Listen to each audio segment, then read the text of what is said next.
putting a background here that says let's talk about comics, but in reality I'm going to be visiting 3 different types of mediums.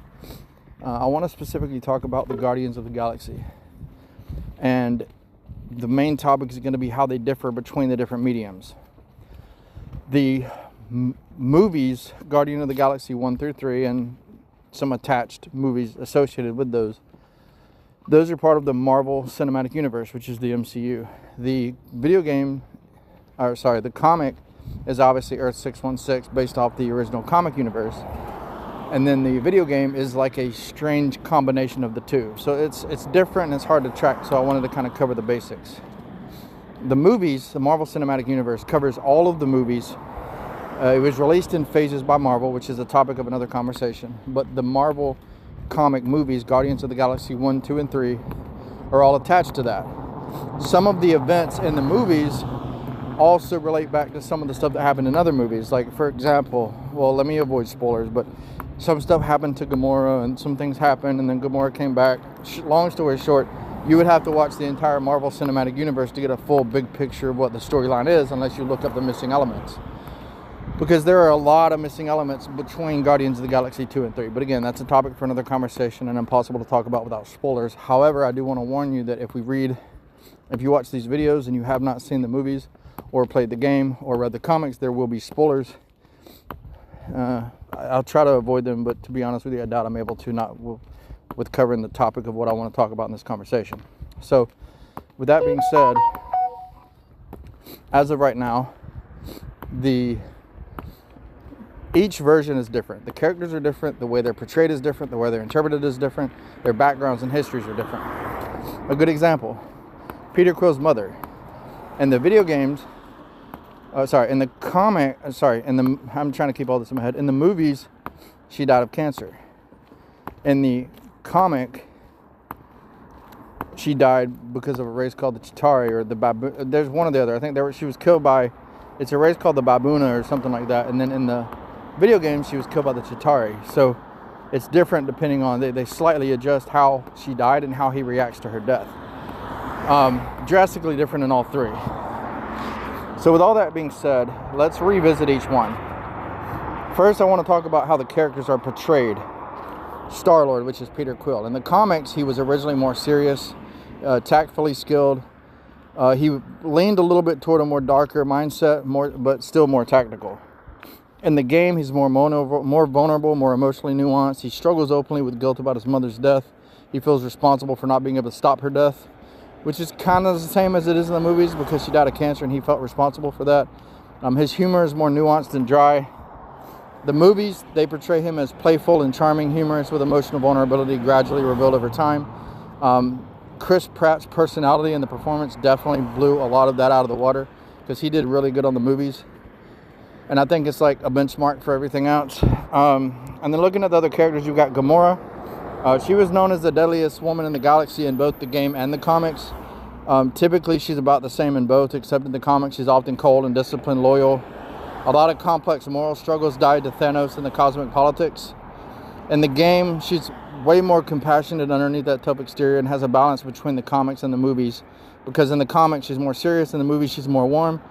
And that's the same thing here in the game, except there's less of a romantic subplot like she had in the movies with Peter. And then in the movies, she was a strong warrior with growing warmth. I've got a script. I'm not going to lie, I'm reading this off of a script that I prepared with information, because it's a lot to keep in my head, and I know most of the storylines of all 3, but I wanted to make sure I didn't miss any topics I wanted to talk about. But she was a strong warrior with growing warmth and emotional depth over films exploring redemption. So she ended up having the romance with Quill and a bunch of other stuff going on in the movies.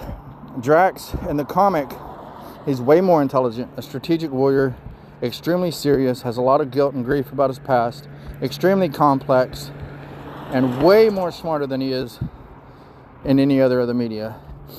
In the video game, he was more comedic relief with literal-minded humor, but underlying tragedy, loss portrayed him as a somewhat simpler-minded but deeply emotional. So basically, in the movies, he comes across as kind of dumb but really deep.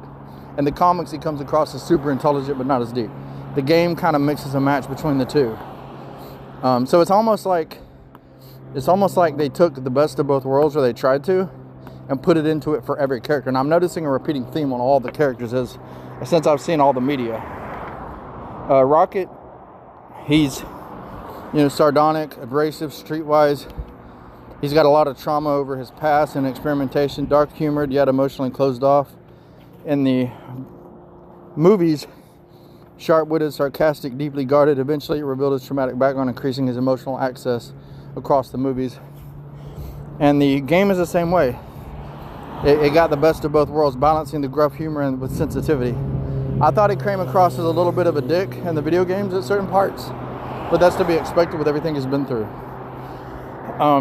And then dealing with Groot, he was way more verbose in the comics, eventually known for his limited speech, "I am Groot." In the movies, same thing, innocent. He almost had the same thing in all three. The thing about him is he's like the Rock of the characters, especially in the games. Innocent yet powerful. He's got a lot of power that people don't realize, and a lot of things he has access to that he doesn't show off. So in the comics, the original Guardians started in 1969. Were completely different characters. The modern team from 2008 were formed recently. They became allies through necessity, building mutual respect. So the original Guardians was way different than the Guardians of the Galaxy you're familiar with today in the comics and the movies and everything. In the game, the team's already been established, but in its early stages, there's a lot of trust issues and disagreements, which they did that for like building dynamics. And the cool thing is you get to watch them in the game build as a person, as people, as individuals, eventually overcoming their fears and unlocking their special moves. So it's a lot of cool stuff there. In the movies, they formed accidentally in prison, and the dynamics built organically into friendship over time and mutual trust, whatever. So there's a different background for each one. I already talked about Quill's mother. In the comics, she got shot by Badoons, made him a more vengeful driven character. And then in the game, she was killed by a Chitauri invasion, which is like a modified version of the comic death. And in the movies, she died of cancer, which again, those are three drastic different deaths, but they still played the role that they meant to play in the medium that they were released in. In the comics, there's a lot to go into that, but mostly cosmic level entities. Like they fought Annihilus, Thanos, Badoon, Magus, a lot of political related stuff, galactic war dynamics, a bunch of stuff happening in the comics. In the game, the main thing was the main person they were against was the Universal Truth, the Universal Church of Truth, and the Grand Unifier. So there's a bunch of cosmic stuff going on there that they had to fight against. The movies, a lot of it was Ronan, Ego, and Thanos, because they also played a lot in the Infinity Saga, which I have. Those are like separate from the movies, but still part of the same universe.